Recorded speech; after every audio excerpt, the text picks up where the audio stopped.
Hari ini, podcast Do You Hear Me akan membawakan sebuah cerita horor yang ada di internet.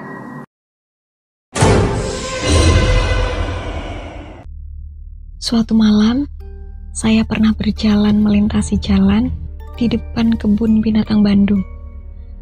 Jalan ini merupakan jalan yang membatasi antara kebun binatang dengan samping kampus ITB.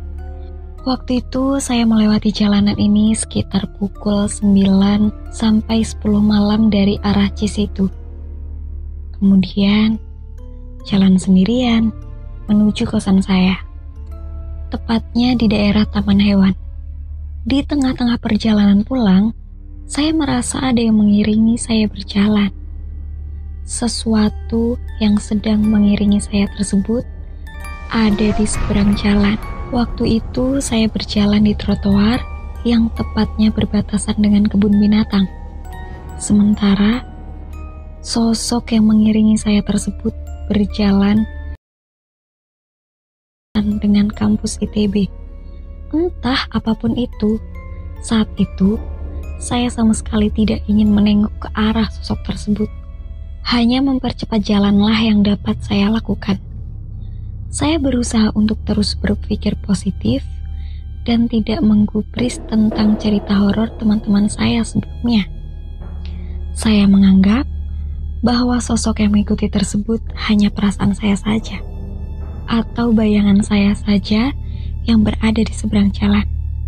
Meskipun saya sendiri meragukan kalau yang ada di seberang jalan tersebut adalah bayangan saya.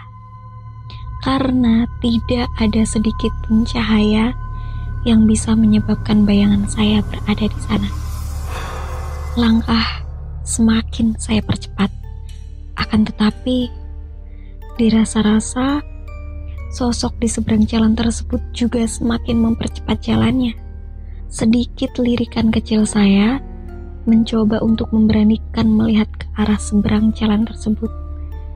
Namun, entah mengapa, rasanya yang mengikuti saya tersebut berwarna putih dan seakan-akan bukan berjalan, tetapi melayang.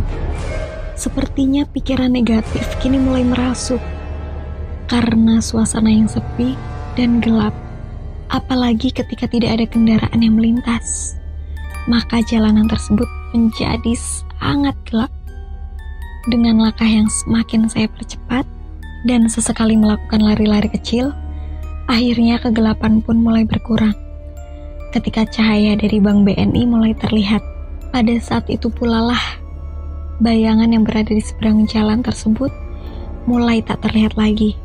Sampai di kosan, saya langsung buka internet dan mencari tahu seputar cerita horor nyata di tempat tersebut. Lalu, kira-kira apakah bayangan itu?